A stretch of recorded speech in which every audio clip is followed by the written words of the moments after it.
there, my name's Louise Quick, I'm a professional history nerd, and welcome to Quick Histories in audio form. So a few years ago, I essentially bullied some fellow history buffs into letting me interview them about their specialist history subjects. And as you're meant to, I safely stored those recordings away, but then promptly got distracted and forgot about them. That is, until now, when I have dusted off one of those digital dialogues, and while it might be a little rough around the edges, thanks to what I call my ever-evolving interview and editing skills, I've shaped it into something that I think is worth listening to. This particular recording is all about the Spanish Civil War, and for that I chat to Alison Pigott. She's got an MA in European history, teaches modern foreign languages, and has taught and lived in Spain. So basically, she really knows her stuff. Alison makes some great points about the horrors of the war and what came afterwards, and how this civil war actually involved people from all over the world. The conversation jumps around a little bit, so here's a little context corner as a quick intro for those who need it. The Spanish Civil War began in 1936 and saw the left-leaning Republicans fighting the right-wing nationalists, who were led in part by General Francisco Franco. He's a big name. You've probably heard of him.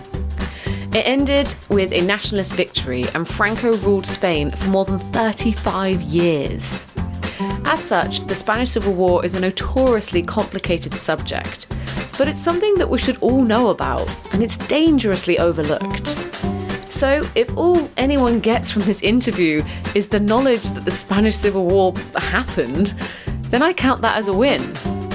Quick note, I thought I'd mention that there are a couple of moments towards the end where things of a sexual nature are mentioned.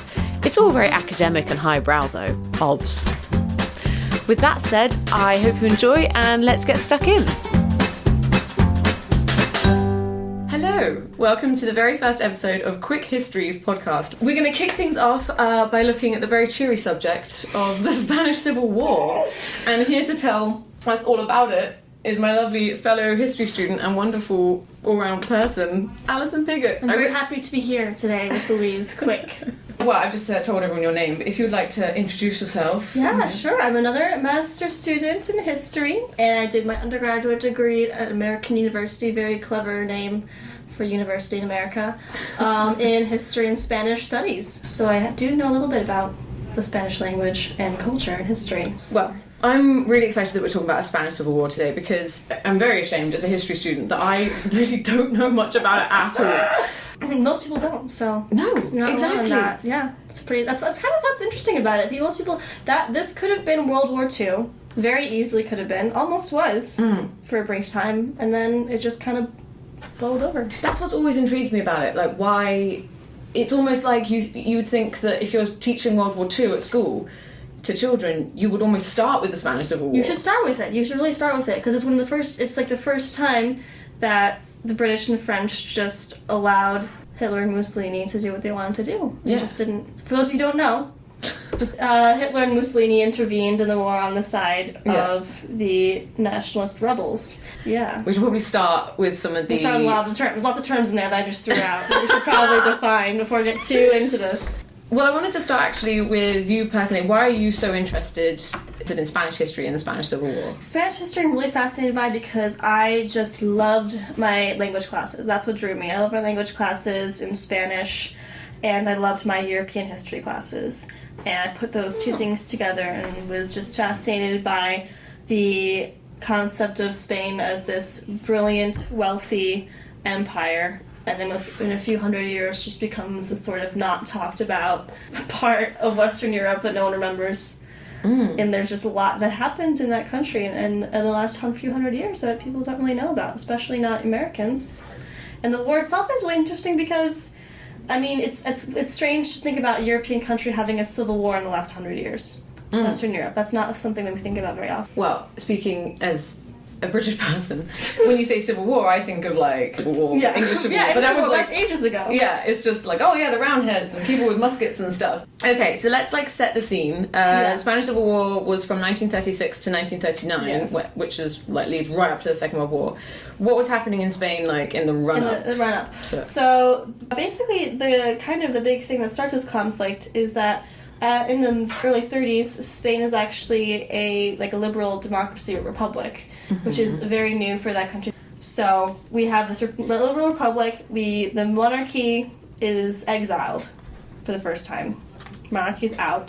This is 1931. Okay.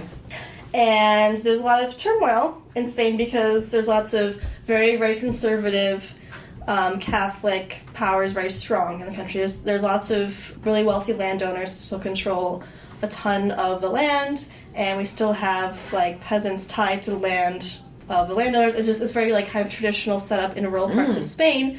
So obviously there's not a very high literacy rate. There's lots of issues that have to be addressed in the country at the time. But with a left-leaning liberal democracy occurring, we have these conservative elements who are resenting the changes happening in the country. And the straw that breaks the camel's back is in 1936. There's a huge electoral victory of the left in Spain, which had previously been really divided. And they're kind of uniting this called the Popular Front. So it's a bunch of, people that come left-leaning groups that just kind of came together and decided to set aside their differences and create the Popular Front. And they win the elections in 36. And that really angers some people, obviously, on the conservative side, who are like, oh no, gotta figure this out, especially the military. The military is where all of this kind of comes to a head. So you've got the Popular Front, are they also the Republic? Yes, sorry, it's the Republic, because there's conservative elements within the Republic, because you're having elections and there's still, like, conservative parties, but they just did not do very well in the elections of 1936. Okay.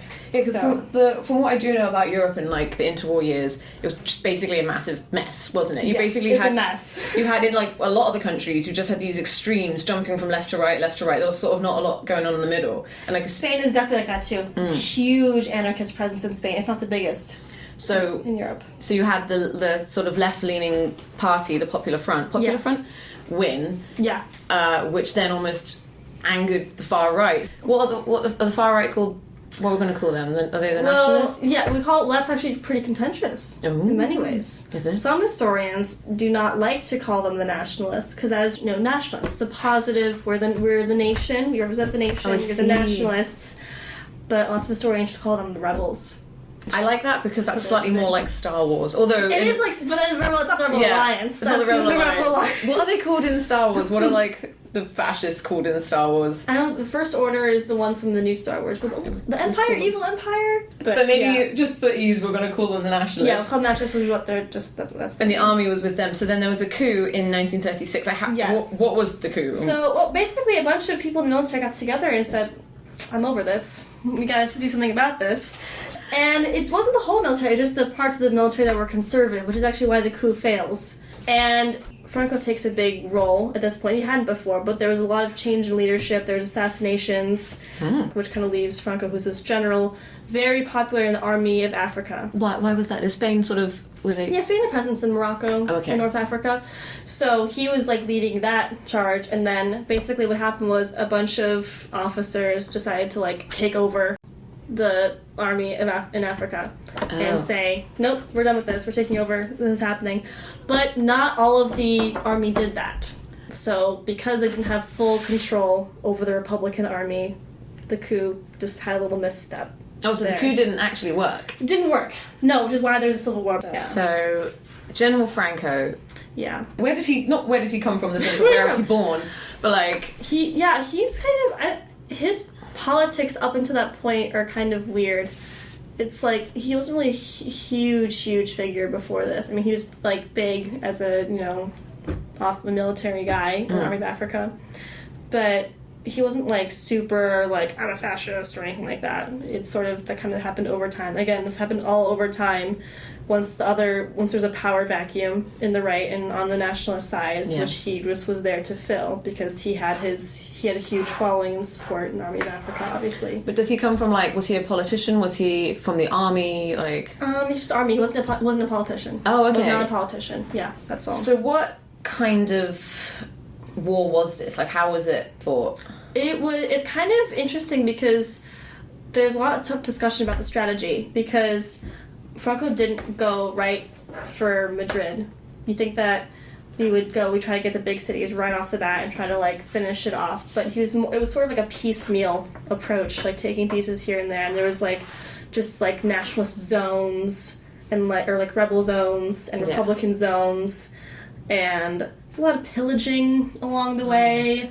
So eventually he takes Madrid, but that doesn't happen until the very end. But that does sound almost everything you're saying about it almost sounds kind of like a medieval type civil war at the moment. Lots of you said pillaging. It's not pillaging. It's not there's these. I feel like it's not these huge battles. There's just it's just kind of kind of in a similar a civil war might be just people in these small towns fighting each other. Yeah. Family members fighting each other. Just stuff like that. And then to make matters worse, Hitler's testing out firebombs.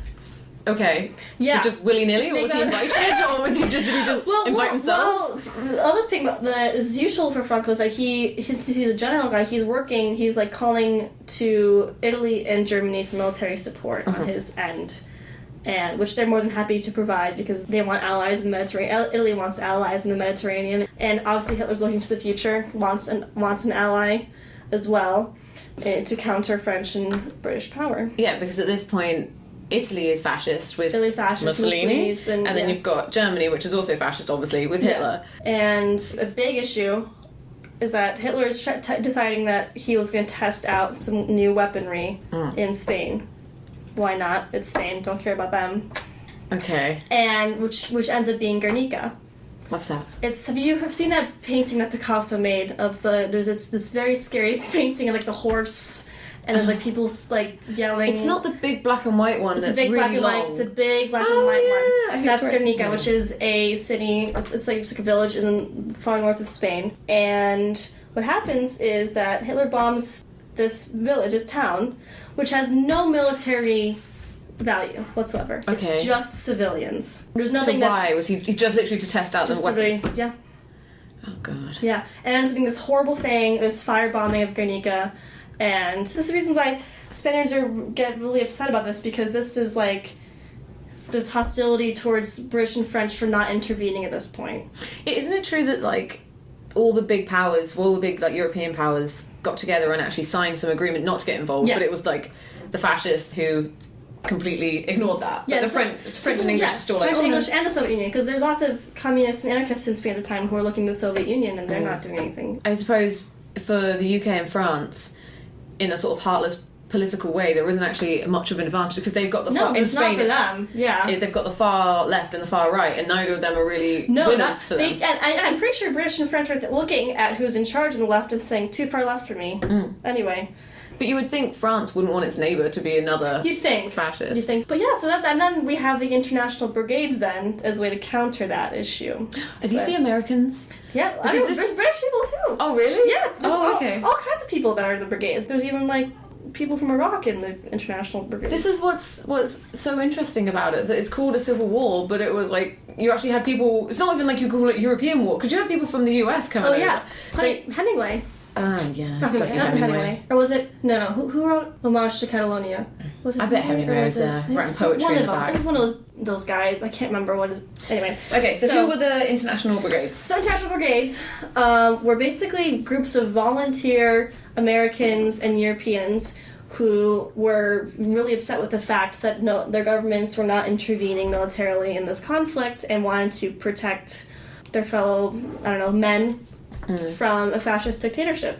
Who were they? It was mostly young men. I mean, yeah, it was young men who are left-leaning, liberals-minded, and who had this very romantic vision of fighting for liberal democracy against the evil empire. It's not it's evil, the fascists. But there was a lot of that in the run-up to World War II, there was a lot of that about this sort of generation of young men, their fathers or maybe grandfathers had fought in the Great War, as it was called then, the First World War, and they wanted to do the same thing. We need a cause to strive for. Yeah, totally.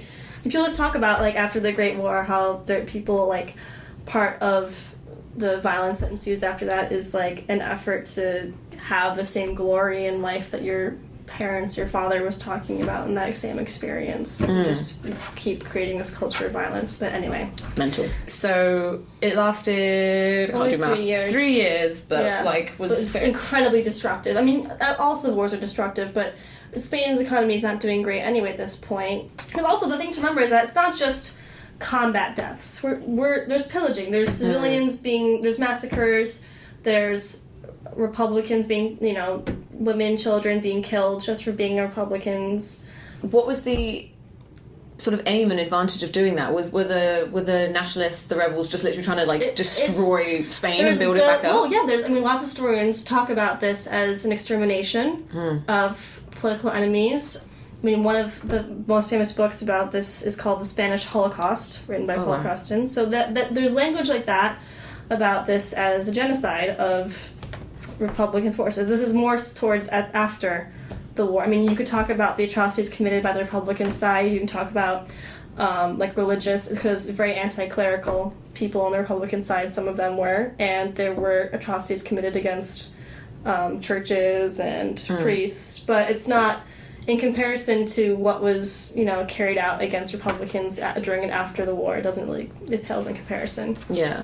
Like I knew somebody when I was in Madrid, his mother and father were never allowed to go to school because they were in a Republican family. Really? Yeah, so his father didn't learn how to read until he joined the army, and his mother didn't learn how to read until he taught his mother how to read when he was in college. So because they were part of a political party. Yeah. That's insane. Tradition. I don't think so much hostility. Yeah. And there's lots of articles written about the language used against Republicans and associating them with a race. That's what it sounds like. Like to have your politics. Reds. Yeah. Yeah, to have your politics be that much of an identity to you that you're a group of people that aren't allowed to be educated. Strange. That's why it's weird to think about genocide, because you can't say, because it's weird because you think, genocide, there's not, you're talking about a race or group of people, it's different, but you can talk about it in political ways as well. That's sometimes. Crazy. Okay, so the nationalist one. How did that come about? Basically, it came about because, in large part due to the support given to Franco by Germany and Italy, and because Franco had the military on his side. I mean, a lot of times the Republican forces were really disorganized. I mean, the government's kind of in shambles trying to figure out what's going on, and there's not a lot of money to raise or material, and lack of supplies, all this stuff. So there's just lots of disorganization on the Republican side. And so in 1339. Wow. It happens, and then at that point, the country is totally destroyed. So they can't enter into the Second World War on the side of the Axis. There's just no way. Well, I was going to say, was it actually any help on Hitler's side of things? Did it actually help him to have got involved? Really? I mean, no. I mean, it just they didn't. I mean, Spain wasn't gonna, so they would not intervene. But fascist Italy, they wanted Franco to intervene in the Second World War, but there's no way. There's no physical way they could have done that. Okay. Didn't end up being a gamble that Hitler made and didn't really work out in the end for him. Yeah. But how exactly do you think it is sort of remembered today? Maybe a difference between how is it remembered in Spain, because you were there? In Spain it's actually really complicated. We have to remember that the dictatorship lasted until Franco died in 1975. And so really now is when people start thinking about it, because that wasn't that long ago. And after 1975, I think people were just so careful not to start up something again. Yeah. That there's literally something called the Pact of Silence, where political parties in Spain were we're not gonna talk about this. We're not gonna really come to terms with anything that happened, because we have to just move on. So it was an official pact, or just a kind of Pacto de Silencio. What? You can look it up. It's a real thing. I swear to God. The whole Pact of Silence thing is mental, but does strike me as almost a very British approach of just very British. Let's just very British. Push that down. And the very interesting thing about 1975 is that Franco picked out a successor who ended up being assassinated. So he decided to bring back the monarchy. So the monarchy is in exile, and he decides that he's going to raise this like young son of the monarch to be his successor. So Franco decides to bring the monarchy back. Yes. Okay. Yes. So he said, okay, when I go, I'm raising this kid basically to believe what I believe and continue my legacy. Okay. Which is all well and good until he actually dies, and the king is like, nope, we're having democracy. Oh. Yeah, so it's Juan Carlos, who, like, has his own set of scandals. Anyway, decides, no, we're going to do democracy. I was thinking about this the other day, about how it's remembered and like, Hitler died at the end of World War II, so it's much easier for everyone to sort of, like, because he died, so he's gone now, so we can we can write the story of World War II, we can write the story of Hitler, but Franco kept living for generations of people. For ages. And like was in power for that whole time. And people that were wealthy and powerful at the time are like, you know, that time was bad, but, you know, the streets were safe, like there wasn't this political craziness that there is now. And it's hard to talk about it because it's so personal for people. I mean, they have families on one side or the other, and, you know, families who've lived their lives in this, with this history of being oppressed. Yeah. And the issue for historians recently has been, like, finding these graves of people that were just taken out and shot, and we don't know where their bodies are. Like, the really famous author, Federico Garcia Lorca, we don't know where his body is, because he was just taken out, shot, we don't know where. Wow. So that's part of it, too. And then, of course, I remember I talked to Louise about this when I did a presentation on it for class, about this really scary monument right outside Madrid. Yes, which has Franco's tomb in it. Can you imagine if Hitler's tomb was, like, on a mountaintop in Germany, just outside Berlin? Can you imagine that for a second? Hi, it's me from 2024 here with a quick important update. Since recording this interview, things have thankfully changed. Franco's body was actually moved from the monument, which is called the Valley of the Fallen, back in 2019. The point still stands, though, that this was his burial site for more than 40 years. Anyway, back to the interview. But that's what I mean, like, that's mental. That would never happen with the likes of Hitler and nothing. It's that one where there's like a giant cross on the mountain, right? Huge. You can see it from the street, and it's very eerie. Like, you'll be driving on this beautiful road, and all of a sudden on this mountaintop you see this cross, and you're just like, you can feel, like, it gives you, like, goosebumps. It's creepy. Do you think one of the reasons, then, that it's maybe not really taught... was it taught at your school? Like, at school level?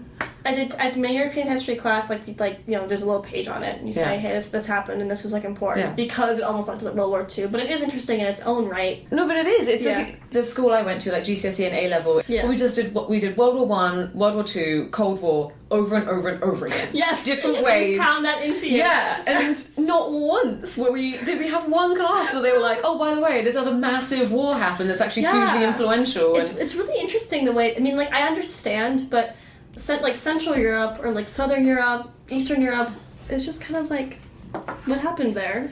You've already mentioned a couple, but I wanted to ask you if anyone wanted to find out more about the Spanish Civil War. Are there any books, authors, documentaries, films you might recommend? Ooh, yeah. So I heard that Helen Graham's A Very Short Introduction to the Spanish Civil War is excellent. I read Paul Preston's book, which it's about the Spanish Civil War. The title's escaping me right now. It's great.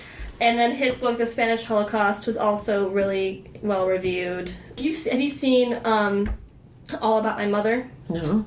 Oh, it's this great movie about Barcelona in the 80s, and the premise is that this woman going back to Barcelona and seeing her old lovers and talk, and there's like, it's very like sexy, and there's like drag queens and nuns. But anyway, it's in the 80s, there's this total like opening up, freedom, finally, where we can like rip off the chains that have been keeping us in these boxes for almost 40 years, so people just go wild. I love how that's the movies from the 80s that you watch. I'm there watching like Ferris Bueller. That's a great one! Yeah. But yeah, okay. Breakfast Club. If everyone's interested in this crazy cultural period in the 80s, it's called, well, a lot of it's called La Movida, M-O-V-I-D-A. Well, that's all awesome. We're now gonna round this off with something where I ask you for a random history fact. Oh no, a random history fact?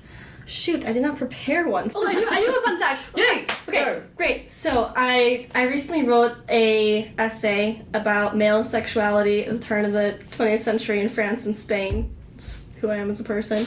And I was reading about this French physician who, like, theorized that you could tell if people were, you know, committing acts of sodomy by looking at their penis.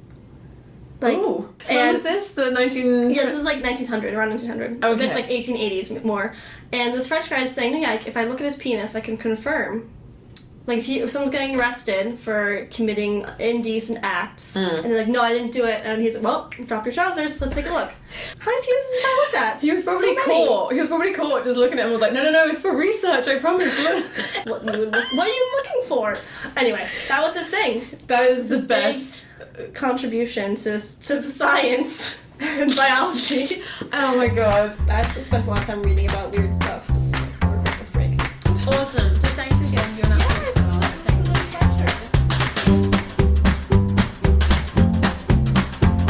So there we go. That was the first and possibly the last Quick Histories interview, and that was all about the Spanish Civil War.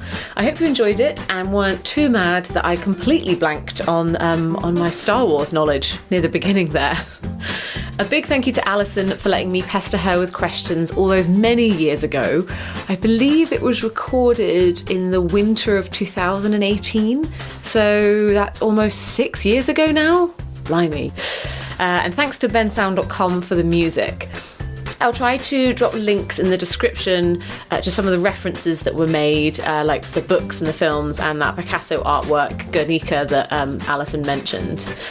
So yeah, it's been quite fun revisiting this interview and editing it, so I might see what else I can dig out of the archive, or I might not. If you have strong feelings either way, you can let me know over on my Instagram, which is quick_histories, which is where you can also find more sort of history facts and history nonsense. Either way, thanks for listening, especially if you're still currently listening, you're still listening at this point. Blimey, yeah, that's impressive. All right, I'm off to watch that movie that Alison was talking about. It sounds pretty intense. Bye.